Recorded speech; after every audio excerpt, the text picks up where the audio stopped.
Assalamualaikum warahmatullahi wabarakatuh. Bertemu lagi dengan kami, saya Muhammad Kamil Syabani dan saya Rianda Salsabila pada program Inspirasi HSS. Dan pada kesempatan kali ini, tentunya pada program kita akan kedatangan tamu yang akan menginspirasi kita nih. Wah, kira-kira siapa nih, Mil? Makanya penasaran kan? Iya. Mari kita sapa langsung para pengajar muda dari Indonesia Mengajar. Halo. Bagaimana kabarnya nih, Kak? Alhamdulillah sehat. Ya. Alhamdulillah. Tadi dari jam berapa nih, Kak? Sudah nunggu nih. Lama ya, Kak? Ya, jam 8 kita Jam 8 udah siap-siap. siap-siap. Nah, sebelum kita berbincang-bincang nih, Kak, mungkin para pemirsa STV yang ada di rumah ingin kenal dulu nih secara personal. Mungkin Kakak boleh memperkenalkan dirinya? Oke, perkenalkan nama saya Fit Khalifah. Saya dari Yogyakarta. Di HSS ini penempatan saya di Desa Sindawak, Hamak Utara, Kecamatan Telaga Langsa. Kalau kakaknya? Nggih, kalau Ulun Rini Wulandari, asalnya dari Medan, Sumatera Utara. Ditempatin tugasnya itu di Sekolah Loklahung, itu tepatnya di Kecamatan Loksado. Sebelum jadi pengajar muda nih, Kak, aktivitas Kakak sebenarnya sehari-hari apa sih, Kak? Mungkin bisa diceritakan kepada kami. Kalau saya sendiri aktivitasnya dulu kerja juga ya. Jadi sebelum Kerja di mana tuh, Kak? kerja di NGO. Di NGO kayak perusahaan swasta. Oh, perusahaan swasta. Tapi mereka punya proyek yang fokus ke konservasi yaitu. Konservasi. Nah, di situ saya sebagai koordinator volunteer. Dan tugas saya di situ karena konservasi kan berkaitan sama binatang, jadi satwa liar kayak gitu. Jadi kerjanya di tempat rehabilitasi untuk satwa dan aku kerjanya membantu animal keeper ya, membersihkan kandang, memberi makanan ke satwa, terus membuat enrichment kayak gitu. Enrichment tuh kayak memberikan mainan ke satwa liar biar mereka melatih mereka untuk wild instingnya itu, insting liarnya kembali lagi. Karena kan mereka sebelum direhabilitasi itu mereka jadi hewan peliharaan yang mana itu bukan rumahnya mereka rumahnya di hutan hidup liar dan selama di pelihara manusia behavior tingkah lakunya dia tuh beda kayak yang biasanya kayak itu. Jadi itu membuat permainan biar mereka bisa dikembalikan lagi ke habitatnya kayak gitu. Berapa tahun lo Kakak kerja? 1 tahun 2 bulan. 1 tahun 2 bulan. Oh, berarti latar belakang sebelumnya nih bukan di dunia pendidikan. Pendidikan menarik sekali nih. Tapi kita tanya dulu nih satunya. Kalau kakaknya sendiri gimana ceritanya? Iya, Kak. Nah, kebetulan aku juga waktu kuliah itu bukan dari background pendidikan. Aku kuliah ngambil akuntansi. Nah, jadi sebelum ikut Indonesia Mengajar dan menjadi pengajar muda, aku sudah bekerja di salah satu perusahaan swasta itu di Medan. Nah, perusahaannya itu bergerak dalam bidang tekstil. Karena aku backgroundnya akuntansi, jadi aku bagian accounting and finance kayak gitu, Kak. Berarti dari konservasi dan akuntansi. Berarti mereka berdua ini sangat jauh dari Pendidikan latar ya. belakang pendidikan. Pendidikannya nggak ada ya. Dan pertanyaannya, apa sih yang membuat diri mereka ini atau diri kalian ini tertarik dengan Indonesia Mengajar ini? Ya, menjadi pengajar muda nih, Kak. Kenapa sih? Oke, sebelumnya aku tadi belum nge-mention kalau aku sebenarnya kuliahnya di pendidikan agama Islam. Jadi karena dulu waktu kuliah kan tertarik sama bahasa Inggris gitu. Terus akhirnya dapat kerjaan di NGO itu yang mana mayoritas volunteernya orang luar negeri gitu. Jadi harus bahasa Inggris tiap saat. Nah, untuk ketertarikan aku sama pendidikan memang sejak aku kuliah itu aku memang sangat peduli dengan pendidikan ya kayak itu. Dulu ada sedikit cerita sih, mau flashback sedikit. Jadi setelah lulus SMA itu aku kan pengen kuliah, cuman mama sama bapakku tidak mengizinkan aku kuliah karena memang saya terlahir dari keluarga yang bisa dikatakan standar ke bawah kayak gitulah. Intinya beliau kerja untuk makan aja, tidak ada untuk biaya kuliah kayak gitu. Nah, terus tapi aku ngotot pengen sekali kuliah kayak gitu karena aku merasa perlu pendidikan kayak gitu. Cuman mereka masih tetap tidak mengizinkan gitu. Mereka tanya, kalau kamu kuliah nanti siapa yang mau biayain kamu kuliah kayak gitu. Terus aku bilang, aku kan bisa kerja nanti Bapak gitu, atau cari beasiswa lah gitu. Cuman kalau di tahun pertama aku membutuhkan biaya untuk registrasi dan juga membayar semester 1 semester 2 kayak gitu. Terus beliau tetap tidak mengizinkan gitu. Terus akhirnya yaudahlah aku mau tetap daftar aja lah kuliah lewat online waktu itu, lewat SNMPTN kalau nah SNMPTN. Terus aku ngisi semua form, nilai-nilai semua udah aku scan dan aku kirim tanpa izin dari orang tua. Nah terus waktu itu aku berdoa, ya Allah kalau misalkan memang aku diterima di kampus kuliah, berarti itu memang jalanku. Kalau aku nggak terima, aku harus buat plan B lagi, apa yang harus aku lakuin gitu. Nah ternyata alhamdulillah keterima tanpa tes kayak gitu. Kaget kan? Langsung masuk ya Kak? Langsung masuk. Kemudian aku print kan itu hasil pengumumannya. Terus akhirnya aku berikan ke mama bapak, terus minta maaf. Bapak, mama, maaf, ulun keterima di Universitas Negeri di Yogyakarta kayak gitu. Terus jadi aku mau mohon sama bapak mama untuk biayain ulun selama 1 tahun dulu.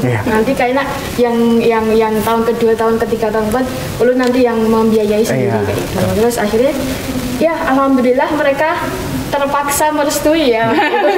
Terpaksa merestui. Jadi ya selama kuliah di tahun pertama itu agak sedikit struggle ya, maksudnya kayak berjuang banget ini untuk tahun kedua ini aku biayanya gimana ya gitu, mikirin banget waktu itu. Jadi sibuk kuliah sama cari kerjaan, les kayak gitulah, terus cari sponsor di bank kayak gitu buat sponsor, barangkali ada yang mau membiayai saya kuliah gitu, even nggak full kayak gitu, tapi ya itulah ada beberapa upaya. Terus cari terus gagal, ditolak, tapi alhamdulillah dapat beasiswa dari Kementerian Agama waktu itu. Alhamdulillah bisa di cover selama 2 tahun. Jadi selama 2 tahun itu aku udah agak lega ya, soalnya SPP udah ada yang cover, tinggal kebutuhan sehari-hari kayak gitu aja. Terus nah sejak karena belajar bahasa Inggris jadi keterima di NGO itu, jadi uangnya ulun pakai untuk biaya kuliah kayak di semester 7 sama semester 8 untuk skripsi dan sebagainya kayak gitu. Jadi dari situ aku merasa bahwa pendidikan itu perlu gitu. Even kita banyak keterbatasan tapi harus diperjuangkan juga. Tidak menghalangi ya Pak. Dari situ aku juga ya tertarik juga jiwa pendidikannya tuh semakin menggebu-gebu gitu loh Kak. Makanya tertarik untuk ikut Indonesia Mengajar, melihat pendidikan di luar Jawa kayak itu, di pelosok terutama. Karena aku merasa bahwa sekolah di Jogja itu privilege, kayak punya keistimewaan sendiri, maksudnya akses mudah gitu. Meskipun dia agak sedikit struggle juga buat kuliah kayak gitu. Jadi itu sih yang melatar belakangnya kenapa aku ingin sekali ikut Indonesia Mengajar. Berarti perjalanan untuk kuliah saja lumayan panjang ya? Panjang, struggle-nya iya banyak. Tapi dari perjalanan yang panjang itu bagaimana sih cara kakaknya sendiri untuk meyakinkan pada orang tua bahwa aku itu bisa loh kuliah gitu? Gimana sih Kak? Kalau dari aku dulu memang agak sulit ya gitu. Cuman orang tua itu tuh menurut aku, menurut pengalamanku, mereka tuh perlu diberi dimengerti kayak gitu. Jadi jangan terlalu menentang, tapi tetap fokus dengan apa yang kita bidik kayak gitu. Aku tetap fokus kuliah, sama tetap membaiki orang tua, tidak nggak suka mereka tetap dibaikin terus sama dibuktikan sih orang tua itu. Jadi dengan bukti itu tunjukkan bahwa kamu tuh memang bisa berhak mendapatkan itu, bisa gitu. Jadi ya alhamdulillah bisa lulus, dan orang tua juga bangga sih. Dan mama bapakku kan dia nggak pernah di Jogja karena memang mereka sibuk kerja. Orang tua kebetulan ya mama itu kerja di laundry menyetrika baju laundry, dan orang tuaku yang bapak kerja jadi kuli bangunan.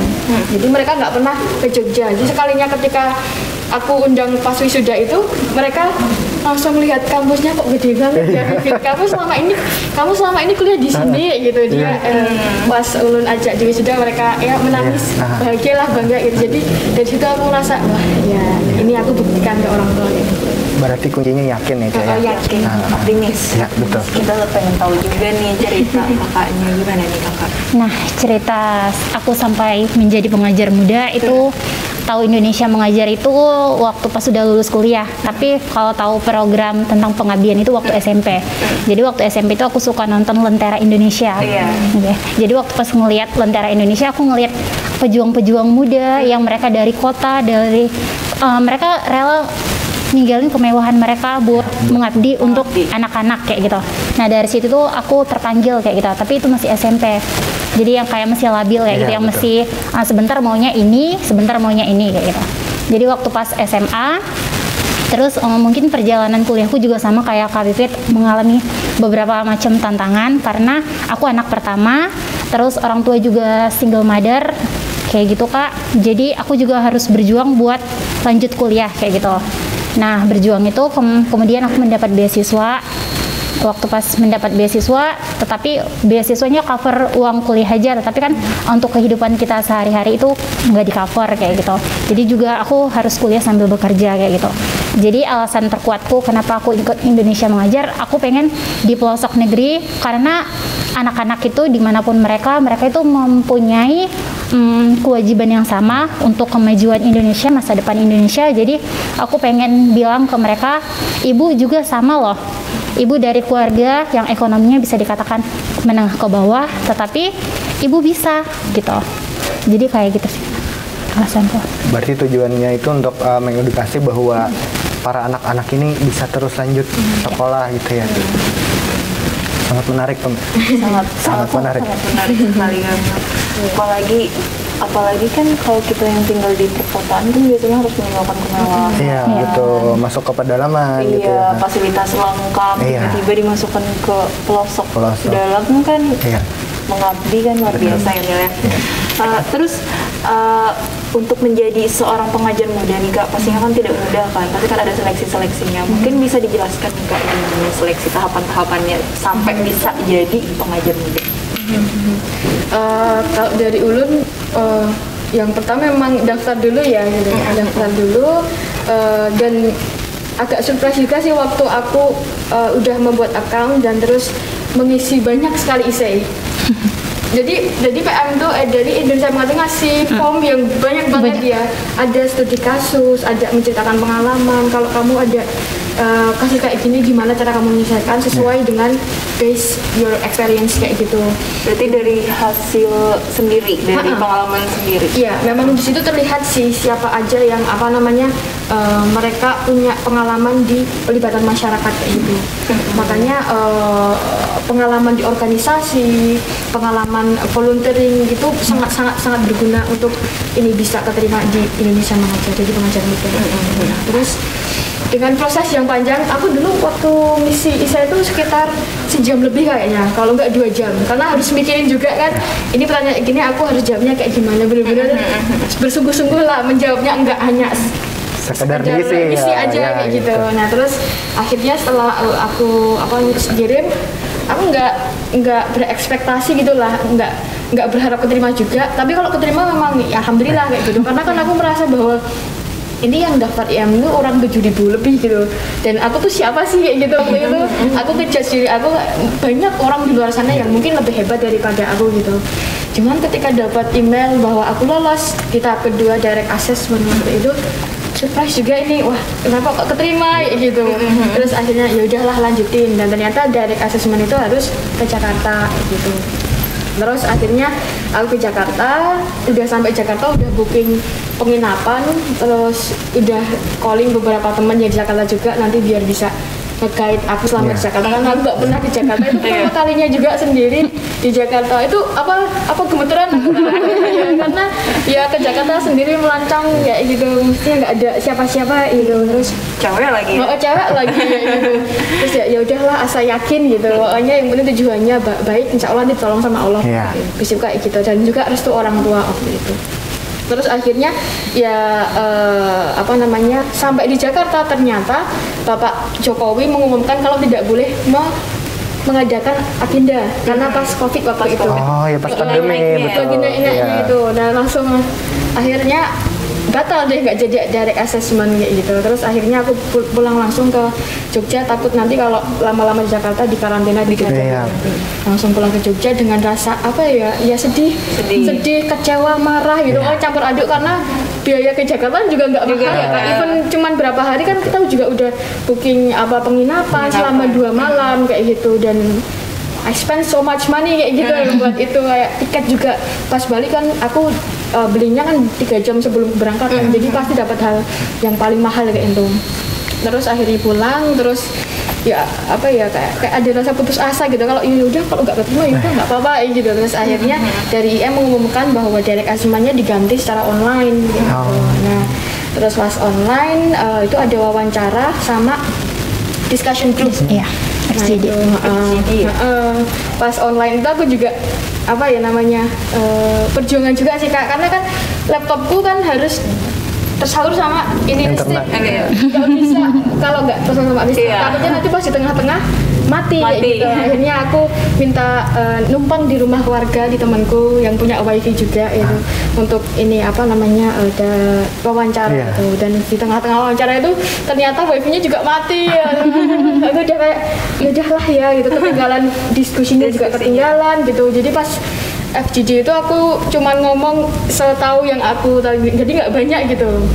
Nah akhirnya waktu itu juga aku juga udah putus asa, mungkin nggak akan keterima juga sih, soalnya selama proses juga aku ngerasa nggak lancar juga kayak itu. Terus akhirnya ya udahlah gitu, tunggu aja. Ternyata lolos lagi di medical check up. Nah sedangkan di medical check up juga struggle lagi karena untuk biaya medical check up mahal banget Kak itu di Jogja. Karena yang dites kan jantung, paru-paru, semuanya benar-benar semuanya. Dan di Jogja waktu itu yang untuk tes apa namanya pernafasan, apa namanya ventil, lupa, pokoknya ada alat khusus yang itu tuh dipakai untuk pasien COVID. Jadi aku udah muter-muter di beberapa rumah sakit yang menyediakan satu package untuk tes itu. Terus akhirnya dapat di rumah sakit Sarjito waktu itu lengkap, dan juga agak mahal juga sih biayanya. Terus ya udahlah ini tabungan terakhirku aku pakai untuk itu. Jadi alhamdulillah juga pas cek alhamdulillah sehat juga, terus dikirim ke IM alhamdulillah lolos juga. Itu sih perjalanannya selama proses. Kalau dari Kak sendiri ada ceritanya mungkin? Nah kalau dari Kak Vivit mungkin waktu pas direct assessment Kak Vivit online, kalau aku beda lagi Kak, soalnya kan dari 7.600 sekian itu yang pertama kan tes seleksi administrasi, esai, dan video. Nah dari 7.600 itu diterima sekitar 250 ya Kak? Nah sekitar 250 orang. Berarti dari 7.600 langsung diseleksi 250 orang. Nah dari 250 orang itulah yang akan melakukan tahap selanjutnya itu direct assessment. Nah direct assessment itu dilakukan di 3 kota besar. Yang pertama itu di Medan, Jakarta, dan Makassar. Jadi kemarin karena aku posisinya nggak lagi di Medan, aku lagi di Surabaya, aku pilihnya yang di Jakarta gitu. Nah sama kayak Kak Vivit, aku juga baru pertama kali ke Jakarta, dengar isu-isu dari teman-teman, hati-hati ya di Jakarta, serem, gitu. Jangan mudah percaya sama orang. Jadi aku juga udah takut, was-was, mana sendiri, nggak ada teman kayak gitu. Jadi waktu itu aku naik kereta dari Surabaya ke stasiun Pasar Senen. Nah keretanya itu sampainya dini hari jam 2. Jam 2 dini hari aku sampai Pasar Senen itu aku sebenarnya takut. Mana nggak ada siapa-siapa, jadi aku cari musola, tidur dulu di musola. Soalnya kalau mau pesan penginapan takut juga, soalnya jam segitu rawan kayak gitu. Jadi aku putusin buat nginap di musola, baru keesokan harinya jam 7-nya itu aku langsung tes di Jakarta secara langsung kayak gitu Kak. Direct assessment itu kayak gimana? Nah di direct assessment itu prosesnya panjang, dari sekitar jam 7 kita datang, selesainya itu jam 5 sore. Nah jadi tahapan pertama itu kita bawa berkas kita, dicek lagi berkas ijazah dan lain sebagainya. Setelah itu kita ngisi psikotes. Terus ada psikotesnya ada psikotes juga. Setelah psikotes kemarin baru tahap wawancara juga ada, itu sama psikolog, itu memakan waktu 1 sampai 2 jam. Baru ada micro teaching juga, praktek mengajar. Nah aku kan bukan dari background pendidikan Kak, jadi aku juga belum pernah punya pengalaman mengajar kayak gitu. Jadi di situ juga bingung kayak mana ini mengajar kayak gitu. Nah gambaranku itu ngajarnya yang kayak aku di sekolah kayak di Medan kayak gitu. Ya guru datang, murid-muridnya ya tinggal mengerjakan tugas, terus murid-muridnya ngedengerin guru-gurunya. Ini enggak, waktu pas ngajar itu masuk tahapan ngajar, teman-teman yang lain, kandidat yang lain itu udah disetting mereka jadi murid-murid. Nah tapi murid-muridnya itu yang versi mereka yang benar-benar di penempatan di pelosok. Jadi waktu pas aku ngajar, ada orang yang lagi berjualan lah, ada orang tua yang lagi marah-marah. Jadi dinilai gimana sih kita sebagai seorang pengajar bisa menghadapi hal-hal kayak gitu, kayak gitu. Nah aku kira apa iya sih bener kayak gini kayak gitu. Kayaknya enggak sih, nggak mungkin se-ekstrim kayak gini gitu. Tapi ternyata memang hal-hal yang itu yang benar-benar ada dan terjadi di penempatan kayak gitu. Jadi pengalaman-pengalaman itu yang luar biasa sih Kak. Iya, berarti memang dari awal sudah dites mentalnya ya, harus siap. Kuat juga. Iya betul. Sudah banyak yang mendaftar. Orang banyak, prosesnya panjang. Mulai dari sampai listrik, internet mati, kemudian baru pertama kali ke Jakarta. Pastinya hal yang berat ya untuk pertama kali dilakukan. Apalagi cewek yang sendirian ke Jakarta, ibu kota besar. Tapi bermodalkan yakin bisa lah. Kerja keras, usaha, doa ya kan. Ini tadi kan kakak sebelumnya kan tadi udah cerita juga nih, tadi kerja katanya. Nah, apa sih maksudnya, hal apa yang memantapkan diri kakak nih untuk buat ikut resign? Indonesia, berhenti kerja? Udah ada di zona nyaman, betul. Udah dapat gaji, udah ibaratnya udah ada fasilitas, kita bisa beli apa-apa, terjamin lah, udah terjamin lah. Apa sih yang memantapkan diri kakak untuk bisa out atau resign gitu untuk ikut Indonesia Mengajar ini? Kalau dari aku karena aku kan pengen selalu mengupgrade diri aku ya Kak, dalam artian pengen mencoba hal baru, jadi nggak hanya stay di situ aja. Karena kalau aku merasa bahwa kalau aku di zona nyaman, aku nggak akan berkembang kayak gitu. Jadi harus put myself out of comfort zone kayak gitu. Jadi biar skillnya juga nambah kayak gitu. Jadi itu yang membuat aku berani untuk ninggalin pekerjaan, even mungkin gaji juga udah katakanlah mapan banget di situ, bisa buat jajan atau pengalaman beli apa. Cuman aku mikir kalau aku di situ nggak akan berkembang kayak gitu. Jadi aku pengen pindah-pindah tempat kayak gitu, dan mumpung juga aku rasa masih muda juga, even sekarang 26 tahun bisa dikatakan nggak terlalu muda gitu, tapi ya aku rasa masih perlu gitu, aku perlu untuk melakukan sesuatu kayak gitu. Akhirnya ya itu sih yang menguatkan aku untuk. Tapi kakak sebelumnya pernah mengabdi juga, atau Indonesia Mengajar adalah hal yang pertama kali? Pertama kali ngabdi sih. Gitu. Kalau ngabdi pun ini cuma di kabupatenku aja. Tapi kalau yang jauh dari rumah itu belum pernah. Ini pertama kali. Makanya cukup ini juga sih, dulu prosesnya buat meyakinkan orang tua juga panjang ya. Panjang juga ya. Iya. Berarti Kak Pipit ini orangnya menyukai tantangan ya kan? Mau meningkatkan kualitas dan kemampuan. Upgrade. Oh ini aku harus kayak gini, ya. Kalau kakaknya nih sendiri gimana? Inggih, sebelumnya kan aku udah bekerja Kak. Tetapi setelah aku kerjanya sekitar 2 tahun. Nah waktu pas udah kerja itu aku ngerasa ada yang kurang. Setiap hari kerja ke kantor, pagi-pagi, pulang sore, akhir bulan closing kayak gitu. Selalu terulang. Kok gini-gini aja ya hidupku ya. Kayaknya boring, bosan kayak gitu. Aku mikirnya nanti kalau ke depan, kalau aku tua, hal apa yang bisa aku ceritakan buat anak-anakku nanti kayak gitu. Jadi karena memang sebelumnya udah tahu kisi-kisi tentang Indonesia Mengajar, tentang program pengabdian. Itu sih yang alasan aku buat ninggalin kerjaanku, karena aku percaya kita mengabdi 1 tahun bukan berarti masa karir kita itu bakalan stagnan kayak gitu. Masih panjang ya? Masih panjang. Bahkan pengabdian ini jika dibandingkan dengan pekerjaan kita yang sebelumnya itu nggak ternilai ya Kak harganya. Kita nemukan pengalaman-pengalaman yang luar biasa, keluarga buat mengenal diri kita juga kayak gitu. Keluarga baru, teman-teman baru kayak gitu. Tapi kakak tahu Indonesia Mengajar sendiri dari mana? Nah, kalau aku dari Indonesia Mengajar itu dari kakak kelas tapi lain kampus gitu. Nah, kakaknya itu kemarin ikut program SM3T Kak. Nah, program SM3T tapi itu fokusnya untuk hanya sekolah guru. Jurusan guru, background pendidikannya guru. Jadi aku tanya, "Kak, kalau aku mau ikut pengabdian gini gimana caranya ya? Soalnya kan aku bukan dari guru." Ada itu ikut Indonesia Mengajar katanya gitu. Dari situ aku tahu Indonesia Mengajar, udah searching dari websitenya juga, lihat-lihat informasi dari website kayak gitu. Jadi udah mengenal Indonesia Mengajar. Prosesnya itu ya harus jadi yang menginspirasi kita ya kan. Mulai dari kuliah sampai meyakinkan diri orang tua dan berada di sini ya. Sangat panjang. Tapi berbicara tentang orang tua pasti kan kayak ada kan, maksudnya konsekuensinya. Pasti kan kita kan pengen berarti Bah, ini ulun hendak setahun. Gimana tuh cara kalian itu? Setahun dan jauh ya. Dan Iya. yang akan dituju nih nggak ada sinyal. Iya betul. Kebanyakan orang mungkin, kan kayak remaja. Mungkin kalau di daerah-daerah lain nggak ada listrik. Iya betul. Ya, ada ibaratnya air bersih juga.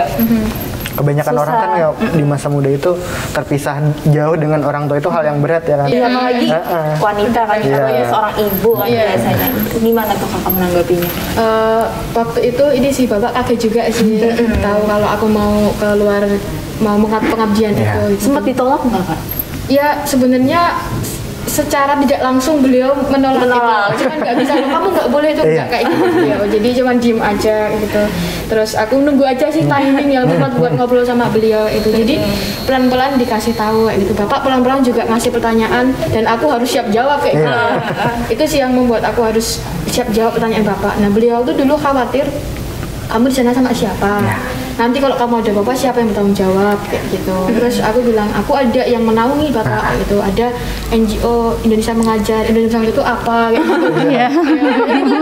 Kayak panjang kayak gitu. Karena kalau bapak itu kalau nggak sama pemerintahan beliau nggak terlalu percaya. Jadi itu sih. Terus aku juga bilang bapak jangan khawatir ketika aku besok di penempatan tuh aku akan ketemu sama bapak bupati, kepala dinas, banyak orang-orang dinas yang nanti akan membersamai aku di penempatan kayak gitu. Dan aku juga punya teman meskipun pada akhirnya pun aku di desa akan sendiri gitu. Dan Indonesia Mengajar sendiri juga tanggung jawab gitu. Ketika ada apa-apa pun mereka juga akan siap untuk membantu kita gitu selama di penempatan. Jadi jangan khawatir. Terus ini ada surat kontraknya.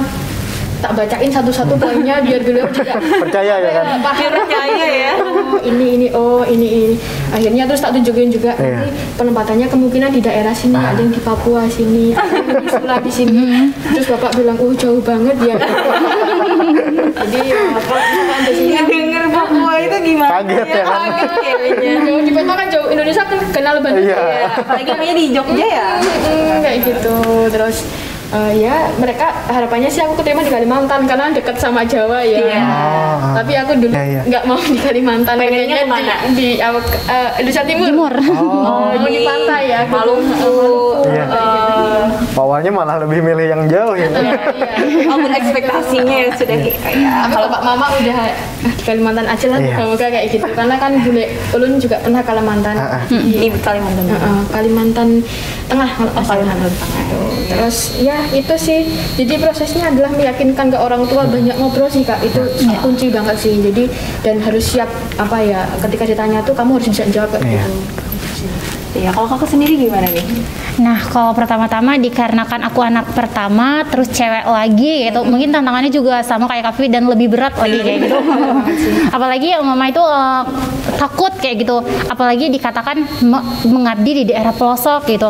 Takutnya kadada sinyal, listrik. Gimana nanti kalau di rumah ada apa-apa atau di sana kenapa-kenapa sama siapa kayak gitu. Ngabarin gimana? Ngabarinnya gimana? Jadi ketakutan orang tua itu sama ya Kak Pipit. Tapi sama kembali ke Kak Pipit bilang, gimana sih cara kita mengkomunikasikannya ke orang tua kayak gitu. Aku bilang ke mamaku, niat kita baik, pasti kita bakalan nemu orang-orang baik kayak gitu. Terus pasti semua jalannya itu bakalan dipermudah kayak gitu. Yang aku butuhin itu adalah cuma doa dari mama kayak gitu. Dimanapun aku, sejauh manapun aku, tapi doa itu akan selalu dekat dan nyampai kayak gitu sih. Ya benar-benar. Kalau bicara tentang orang tua, pastinya orang tua itu orang tua mana sih yang mau anaknya jauh dari mereka kan? Apalagi ke luar pulau. Ya nggak tahu ini sebelumnya. Sendirian juga. Tapi dengan meyakinkan bahwa kita itu akan melakukan pengabdian dengan niat yang baik, pasti akan ketemu orang yang baik.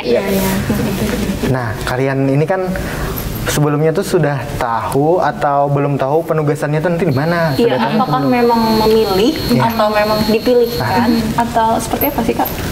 Nah, kalau tempat kita bakalan ditempatin spesifiknya itu kita nggak tahu Kak. Tapi 8 tempat penempatan kita itu kita tahu. Itu ada kalau di Sumatera itu ada di Aceh Singkil, ada di Musirawas, Itu di Sumatera Selatan, Palembang. Kalau di sini tuh ada HSS, baru ada di Konawe itu di Sulawesi, baru ada di Maluku, Sula, Nusa Tenggara Timur dan Papua. Jadi kita tahu 8 tempat penempatan itu. Tapi untuk spesifik kita tahu kita bakalan tempatin di mana itu kita nggak tahu, dan itu yang milihin pihak Indonesia mengajarnya. Tapi kalau kakak sendiri ekspektasinya nih dulu, aduh apa yang kesini ya, semoga aja kesini. Sama kayak Kak Vivit, aku pengen ke Indonesia Timur. Pengennya kalau mengabdi itu ya benar-benar kalau udah jauh ya sekalian jauh, jangan nanggung gitu. Jadi waktu pas tahu di HSS, walaupun nggak expect di sini, tapi ya terima aja lah. Gimana lagi? Tapi kakak-kakak ini ke Kalimantan Selatan baru pertama kali, apa gimana? Pertama kali sih, masih pertama kali. Sama. Terus gimana nih Kak waktu dengar Kalimantan gitu dengar ya? Kalimantan pasti kan ekspektasi ada di Kalimantan ada apa ya? Awalnya kan tujuannya tuh ke timur ya kan? Apakah ada hutan-hutan, apakah sungai aja?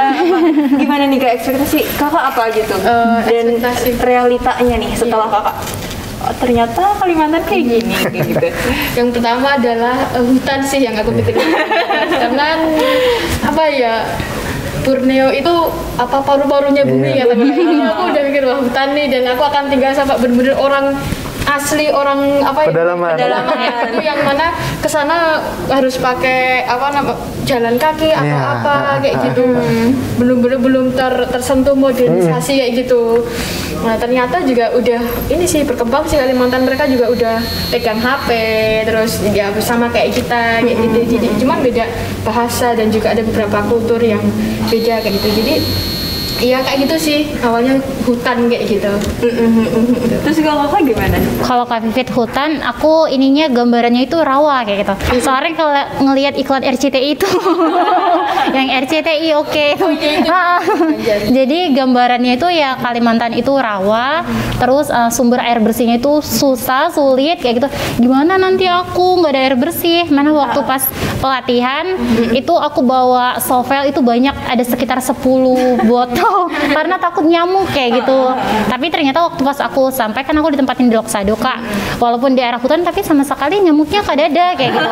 Airnya bersih kayak gitu. Jadi ketakutan itu nggak ada gitu. Iya benar. Berarti jauh dari pemikiran awal. Iya. Dari pemikiran awal ya nggak kayak ini hutan aja. Iya. Dan ternyata setelah datang ya kurang lebih aja sama daerah yang lain. Iya. Gitu. Pertama kali datang nih Kak. Di Loksado. Kalau kakak di mana? Di Sindawak, di Hamak Utara. Pertama kali datang ke Kalimantan dan dapatnya di daerah pegunungan, apa yang pertama kali dilakukan? Maksudnya, aku di sini nih setahun. Mau apa gitu? Datang ke sana, apa yang ingin dilakukan terlebih dahulu setelah datang? Atau mikir gimana nih? Atau kulinernya dulu mau dicoba atau apa gitu Kak? Nah kalau aku waktu pas pertama kali sama sih Kak, ngerasa bingung mana sendiri kan ditempatin walaupun 7 orang di satu kabupaten, tapi satu desa itu hanya 1 orang kayak gitu. Bingung ngapain, gak ada siapa-siapa kayak gitu. Tapi dari kakak angkatan sebelumnya itu udah ada informasi, jadi bisa kontak-kontak yang bisa kita hubungi, terus jalur kita, akses kita tuh lebih mudah kayak gitu. Jadi aku menghubungi salah satu penggerak atau pemuda di desa, aku datang ke desa, terus itu aku melakukan silaturahmi ke 4 kepala adat di desaku kayak gitu. Jadi aku silaturahmi ke mereka, walaupun bahasanya juga masih bingung ya kan Kak Pipit, soalnya bahasa yang di sini sama bahasa di Loksado itu berbeda kayak gitu. Jadi harus nyesuaiin lagi kayak gitu. Nah itu aku silaturahmi, kemudian mengenal orang tua piara, karena aku juga tinggal sama orang tua piara yang menganut kepercayaan keharingan kayak gitu. Itu juga tantangan sih buat aku. Tetapi seiring berjalannya waktu, biasa sih. Takut nggak sih Kak? Aduh tidak ya kan kayak gini. Dia kan serem, ini, itu. Ada nggak sih Kak kayak perasaan kayak gitu? Pasti Kak, ngerasa takut nanti kalau di hutan, apalagi aku sendiri muslim kayak gitu, minoritas, gimana makanku kayak gitu, gimana ibadah juga kayak gitu. Tapi waktu pas aku datang pertama kali sama abahku, orang tua angkat di desa, aku ngerasa ketakutan kayak gitu, tetapi toleransi mereka itu benar-benar gede gitu, kuat kayak gitu. malah mereka yang bilang ke aku, Rini, piringnya kita bedakan aja kayak gitu. Malah mereka hal-hal kayak gitu mereka udah sadar kayak gitu. Berarti orang tua angkatnya menganut kepercayaan. Iya. Jadi kalau di Loksado itu masih banyak keharingan, terus ikut acara aruh adat kayak gitu. Berarti ikut-ikut aruh adat juga kan? Iya, rancak biasanya bahasa Loksado. Kalau kakak sendiri gimana di Hamak Utara? Di Hamak Utara tuh agak ini sih shocknya adalah ternyata awalnya kan pas sampai Hamak Utara tuh masih ada aspal ya gitu. Maksudnya enggak gimana gitu, ternyata nggak cuma jalan setapak ya. Tapi ternyata desaku masih masuk ke hutan lagi dan jalannya juga setapak gitu, bersemen, terus licin juga. Sini di bawah tuh jurang, terus sini tuh ya kayak pegunungan gitulah gitu. Terus jalannya juga turun banget dan sempit kayak gitu di tengah-tengah hutan. Aku mikir kalau misalkan aku jatuh siapa yang mau nolongin gitu. Terus akhirnya ya sampai di Sindawat itu mikir heran aja, ada ya orang tinggal di sini. Gimana nih kok mereka mau ya tinggal di sini gitu. Terus ketemu sama Mama Abah, terus ya beliau bahasa Banjarnya bahasa yang bahari banget. Jadi memang sangat buat aku sangat sulit buat mengerti gitu. Jadi tapi ada anak-anak yang mereka bantu buat jadi interpreter, translator di sana. Jadi ya membantu sih anak-anak gitu. Terus akhirnya alhamdulillah rumah Abah tuh nyaman benar. Dan ya senang aja sih suasananya, suasana hutan tenang kayak gitu. Cuman di 2 minggu awal itu aku agak stresnya adalah karena aku belum belajar bahasa Banjar, terus nggak ada internet, berarti di sana nggak ada sinyal sama sekali, telepon pun nggak ada. Jadi ngerasa kesepian aja sih, mau ngobrol nggak tahu mau ngobrol sama siapa. Ada sih orangnya, cuman nggak bahasanya masih kendala bahasa itu. Terus bingung aja, nggak ngapa-ngapain, ngerasa nggak guna gitu pada awalnya di sana. Aduh, terus akhirnya aku memutuskan untuk balik ke kandangan. Untuk mentetrakan diri lagi gitu. Ternyata di kandangan juga ada teman-teman yang sama terus berarti shock culture juga gitu. Terus dia di kandangan kita curhat aja sih, gimana kamu saling sharing biar saling menguatkan kayak gitu. Akhirnya ketika aku udah ngerasa siap untuk balik lagi ke desa, nah di situ aku mulai slowly menerima dan juga tahu lah gimana berinteraksi dengan masyarakat kayak gitu, apa yang harus aku lakukan. Dan ternyata masyarakat sangat welcome banget dengan kedatangan lu di situ, dan aku juga di-treat baik juga di situ, yang kayak keluarga sendiri lah. Itu sih yang aku nggak bisa lupain di desa gitu. Heran aja satu kampung bisa ngerasa keluarga semua kayak gitu. Jadi ya itu sih. Rasa kekeluarganya itu yang tinggi gitu. Awalnya kan berpikir mungkin nih di sana jauh nanti sama orang, beradaptasi sulit. Tapi adaptasinya itu berapa bulan sih Kak? Aku mulai di titik nyaman tuh setelah 3 bulan. 3 bulan. Lama juga ya Kak ya? Lumayan. Aku agak lama juga. Itu sih, tapi ya so far good. Kalau kakaknya shock culture juga? Culture shock juga ngerasain dari segi bahasa kayak gitu. Karena kan bahasa utama kita buat pendekatan ke masyarakat kayak gitu. Gimana aku mau dekat sama masyarakat kalau bahasanya aja kada tahu kayak gitu. Tapi ada anak-anak masyarakat juga mereka concern sama hal-hal kayak gitu, jadi mereka sambil mengajarin kayak gitu Kak. Jadi ada hal-hal atau kata-kata yang aku nggak tahu, aku catet kayak gitu. Nah terus shock culture-nya lagi dari sinyal internet juga, karena biasa nggak ada internet juga. Memang sama nggak ada sekali, sama. Jadi kalau mau nelpon atau orang tua gimana? Nah, keluar desa dulu. Keluar desa, kalau aku ke kecamatan dulu atau naik ke puncak kayak gitu. Soalnya kan di Loksado naik dulu kayak gitu. Tapi kalau listrik aman Kak? Kalau listrik aman. Ya. Gitu. Berarti beda jauh dari daerah yang sebelumnya gitu ya. Sangat berbeda. Sehingga hal yang terkecil aja kayak sinyal belum ada gitu. Untuk komunikasi sulit. Juga sih, karena kan kita biasa. Kebiasaan. Iya, betul. Media sosial. Coba ya itu puasa nggak ternyata tuh ternyata berat. Berarti tantangan dan kendala yang utama itu bahasa ya. Iya, kendalanya bahasa. Tapi tanggapan anak-anak, tanggapan masyarakat di sana welcome kan? Iya, welcome. Anak-anak sih yang membuat aku heran. Jadi aku di sana tuh terasa kayak artis aja banget. udah kayak kenal gitu ya. Iya, kenal padahal aku nggak tahu mereka tuh siapa. Ini kenapa? Tapi senang juga sih, maksudnya aku disambut dengan baik di desa, itu yang buat aku kayak kesan yang ternyata aku punya keluarga di sini. Kalau kakak mungkin ada yang ditambahkan? Kalau aku anak-anak juga sama Kak.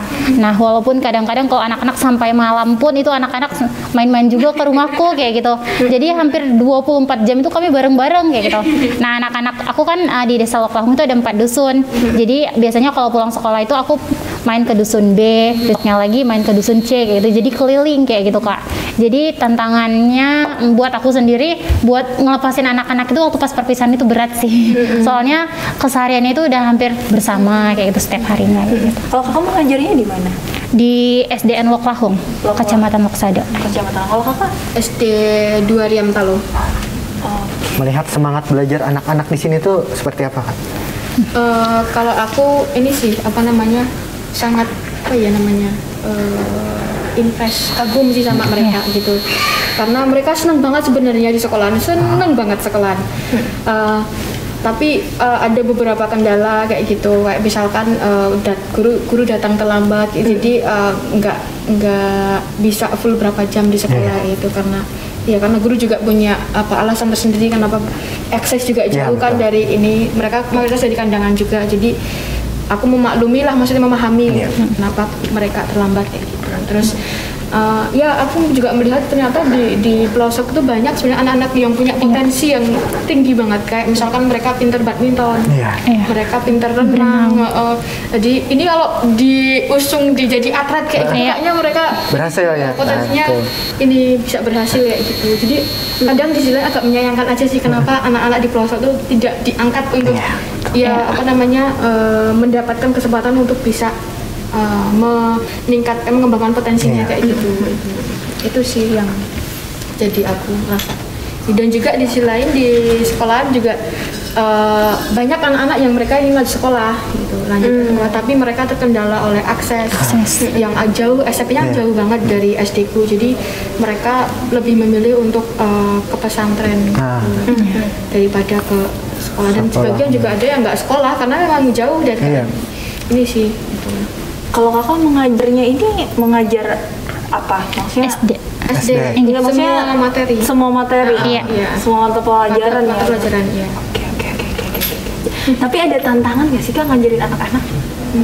Kalau Nah kalau aku karena sebelumnya juga belum pernah mengajar, ditempatin di pelosok kayak gitu, baru mengenal jadi guru itu seperti apa kayak gitu. Tantangan pertama mungkin waktu pas kita datang anak-anak ya, walaupun kita jelasin tentang misalnya bilangan kayak gitu, ya anak-anak asik dengan kesibukan mereka masing-masing kayak gitu. Ngerasa kesel juga.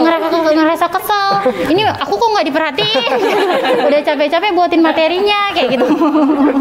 Tapi dari situ aku juga belajar dari anak-anak.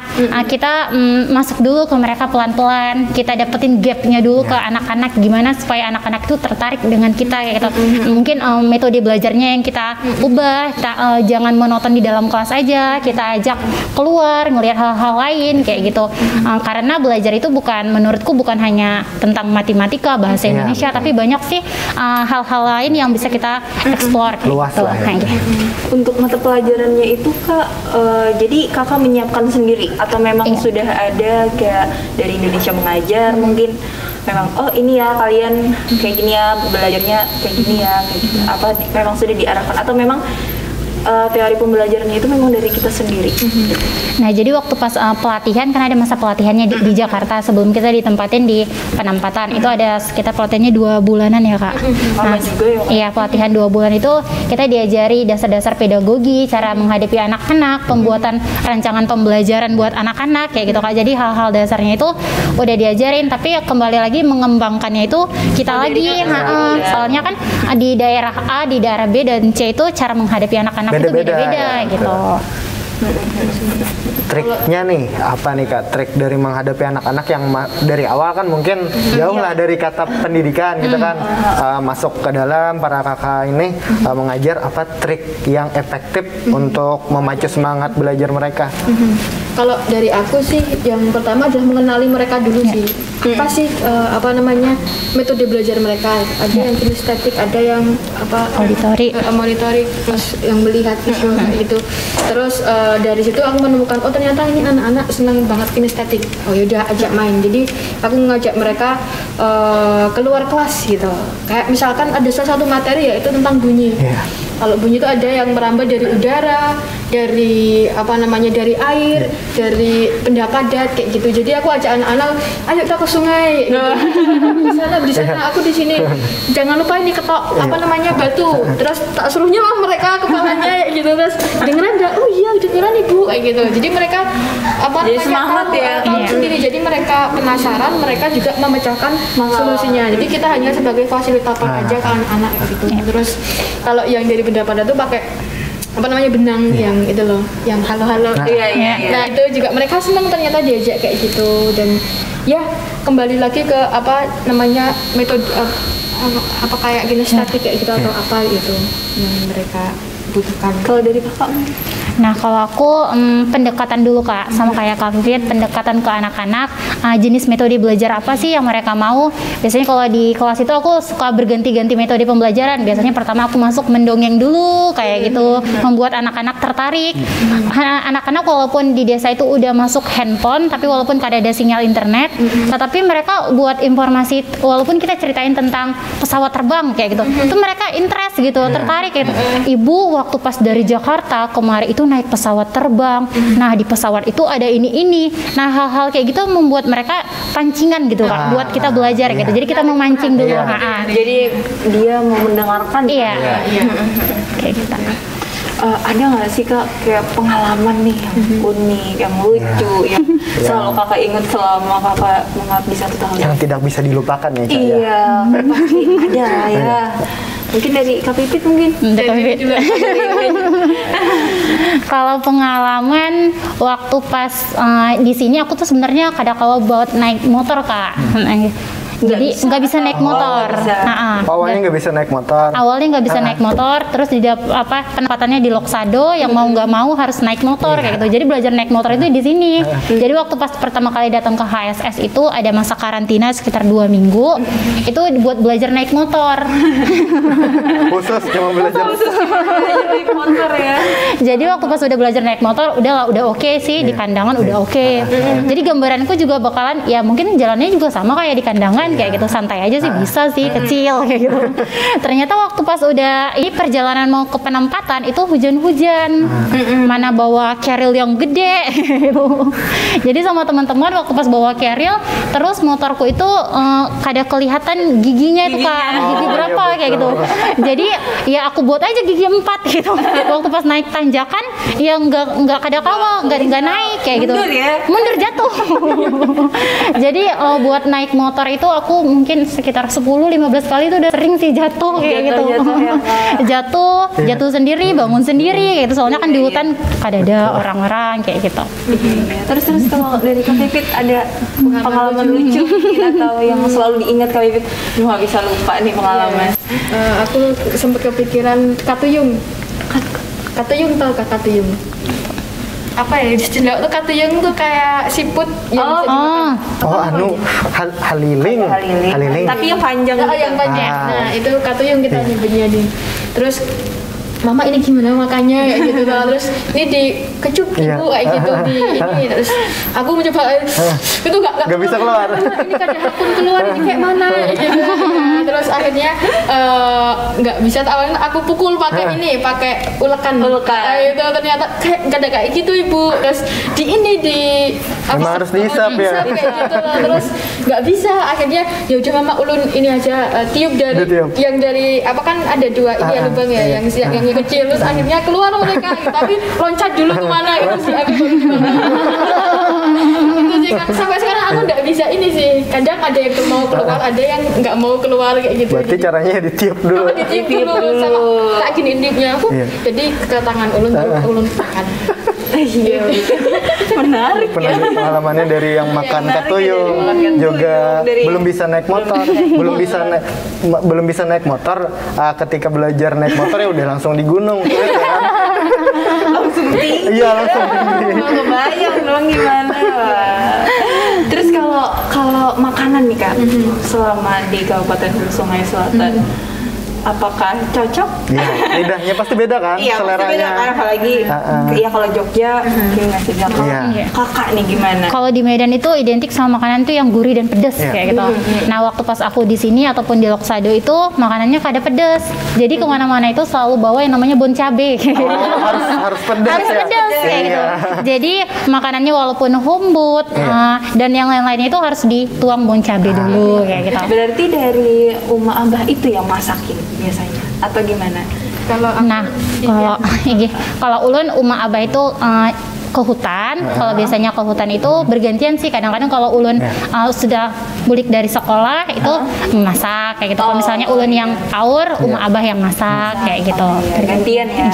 Kalau Kak Bibit sama juga sih, karena mama kan sering menoreh kan sama abah, terus pulangnya kadang jam 1 itu. Kalau aku pulang dahulu, aku yang masak. Cuman kalau aku sibuk, biasanya mama yang masak dulu. Jadi gantian aja sih siapa yang ready buat masak ya mereka.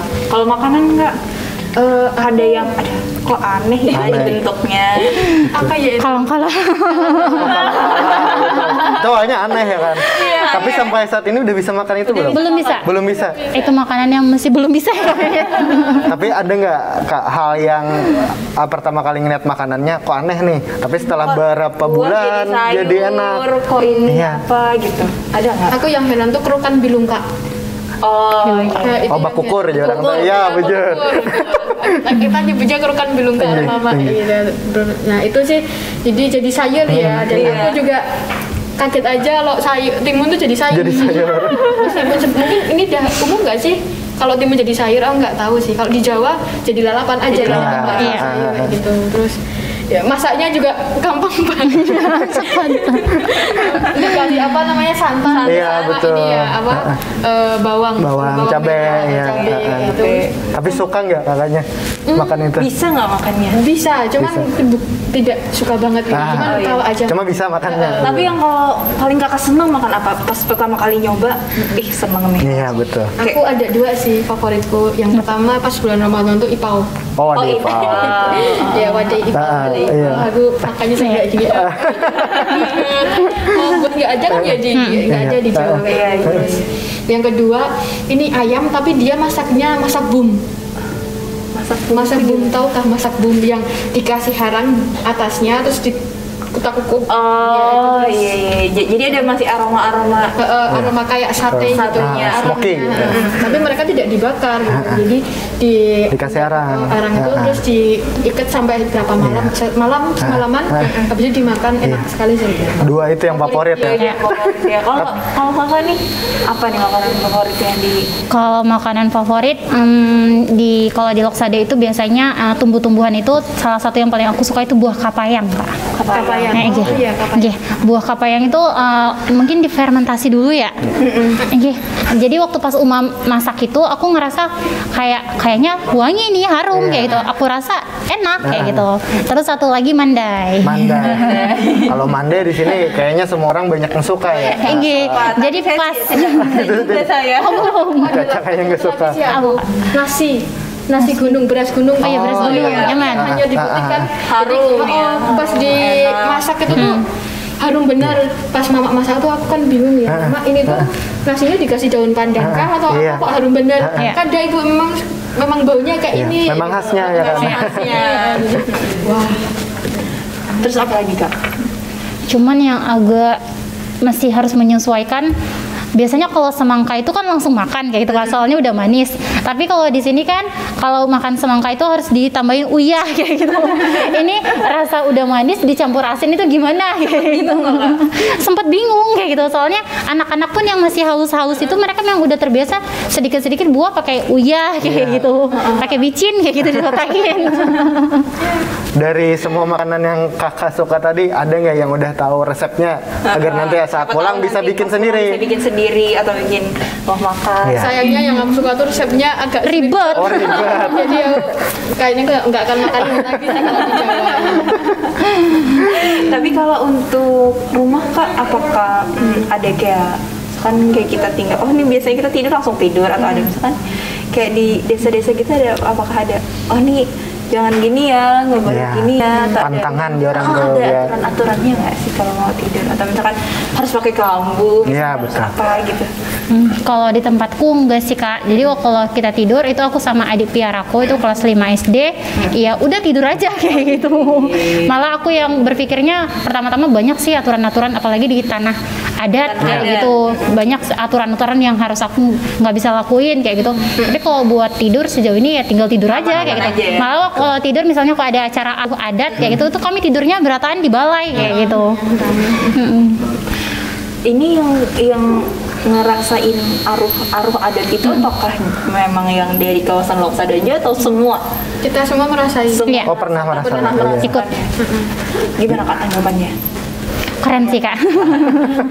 Karena di zaman yang udah modern kayak gini, aruh adat itu, budaya itu masih dilestarikan kayak gitu.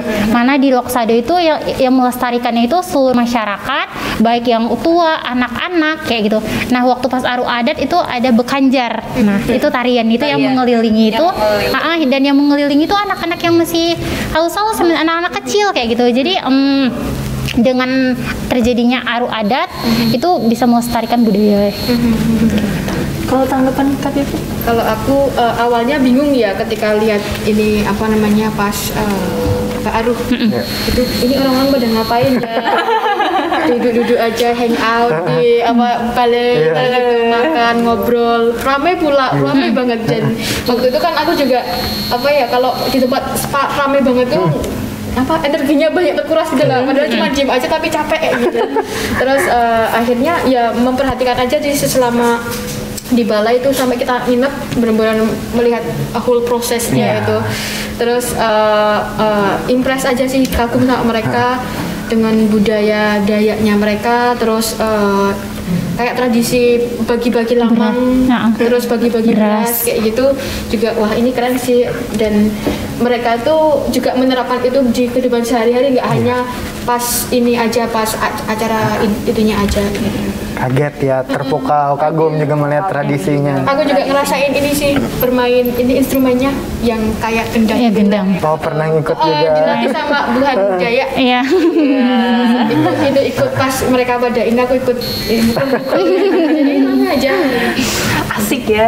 Kayak ngabdi sambil liburan. 1 tahun lagi liburan. 1 tahun lagi liburannya.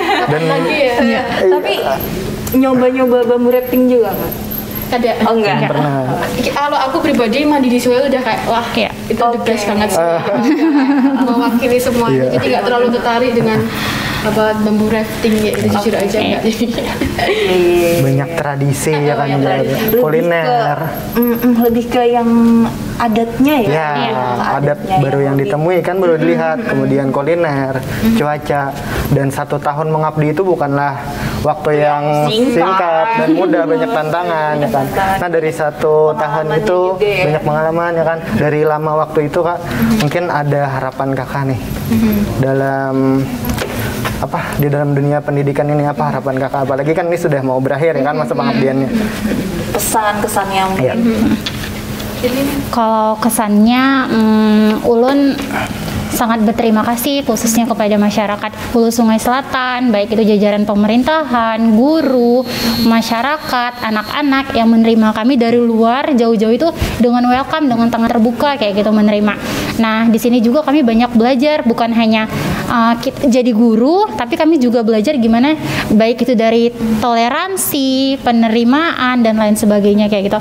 Itu kesannya luar biasa. Nah kalau pesannya, anak-anak itu dimanapun mereka itu memiliki kewajiban yang sama, hak yang sama terhadap pendidikan kayak gitu. Nah pengennya adanya kesetaraan kayak gitu, kesetaraan baik itu pendidikan yang ada di Loksada maupun di kandangan, yang di negara maupun di kandangan kayak gitu, adanya kesetaraan. Merata. Kalau dari aku kesannya adalah yaitu tadi di desa itu ngerasa satu kampung satu keluarga gitu, jadi itu yang nggak akan pernah aku lupain sih gitu. Dan seneng juga di rumah bisa dirawat sama mama abah dengan sangat baik kayak gitu, bener-bener di kayak anak sendiri ya, kayak orang tua sendiri. Jadi agak berat aja kemarin pas pamit, mama juga nangis gitu ya. Kadang juga random banget tadi malam aku rindu sama mama, terus agak meneteskan air mata, pengen banget balik lagi ke desa sebelum nanti aku pulang ke Jakarta itu sih kesannya. Dan aku juga terima kasih sama HSS sendiri, selama di sini juga kita banyak difasilitasi, banyak didukung dan diterima dengan baik itu. Terus untuk pesannya sih kalau dari Ulun lebih ke pemuda ya gitu, karena kan mereka agent of change ya, jadi ketika kalian masih muda, ayo banyakin kegiatan relawan gitu, mumpung kalian masih yaitu jiwa mudanya masih ada. Banyak pengalaman di situ karena banyak juga orang yang membutuhkan kalian di luar sana kayak itu, dan menginspirasi terus ke orang lain gitu. Itu sih. Menarik sekali ya kan, Ja? Keren sekali. Sangat keren, dari seluruh pengalaman. Pastinya kita menemukan cerita yang menimbulkan semangat belajar kita. Dan itu kan pesan dari kakak tadi berdua. Sampai inspirasi. Ya, harus selalu meningkatkan semangat belajar. Dan beranilah keluar dari zona nyaman ya kan. Karena pendidikan itu sangat penting. Anak-anak juga kayak apa yang kakak bilang tadi kan, agent of change. Betul sekali. Oh baik, terima kasih. Terima kasih sudah datang ke HSS TV. Sama kami di sini. Semoga nanti di lain kesempatan kita bisa bertemu, dan semoga kakak juga baliknya bisa selamat. Amin. Dan sukses selalu. Dan sukses juga. Salam buat keluarganya di sana. Demikian pemirsa program kami pada Inspirasi HSS ini. Semoga bisa selalu menginspirasi dan meningkatkan semangat-semangat kita. Demikian tayangan ini, semoga menikmati. Assalamualaikum warahmatullahi wabarakatuh. Assalamualaikum warahmatullahi wabarakatuh.